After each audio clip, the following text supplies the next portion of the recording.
दोन मुलींसह आईची आत्महत्या, वाखारी गावावर शोककळा. देवळा तालुक्यातील वाखारी येथील विवाहितेने दोन लहान मुलींसह गावाबाहेरच्या विहिरीत उडी टाकून आत्महत्या केल्याची हृदयद्रावक घटना समोर येत आहे. बुधवार दिनांक 22 रोजी सायंकाळी 6 वाजेच्या सुमारास हा दुर्दैवी प्रकार घडला. वर्षा जयेश वाघ वय 31, सिद्धी जयेश वाघ वय 7, खुशी जयेश वाघ वय 3 अशी मृतांची नावे आहेत. या घटनेने संपूर्ण परिसरात एकच खळबळ उडाली. सर्वत्र हळहळ व्यक्त केली जात आहे. रात्री उशिरापर्यंत मृतदेह विहिरीतून बाहेर काढण्याचे काम सुरू होते. याबाबत पोलिसांकडून मिळालेली माहितीनुसार सदर मृत विवाहिता हिचे पती खाजगी गुरांचे डॉक्टर असून दोघांचा हा दुसरा विवाह 2019 मध्ये झाला होता.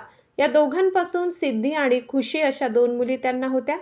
वैवाहिक जीवन सुरळीत चालू असताना किरकोळ कौटुंबिक व पतीशी झालेल्या वादातून हे टोकाचे पाऊल उचलले गेल्याचा अंदाज व्यक्त केला जात असला तरी नेमके कारण समजू शकले नाही.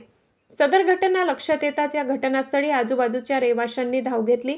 मात्र विहिरीत खोल पाणी असल्याने मृतदेह काढण्यात अडचणी येत असल्याने मालेगाव येथील पथकाकडून शोध घेण्याचे काम सुरू होते.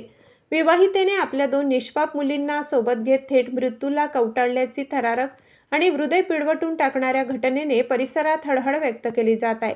पोलीस घटनास्थळी असून पोलीस निरीक्षक सार्थक नेहते यांच्या मार्गदर्शनाखाली पुढील तपास सुरू आहे.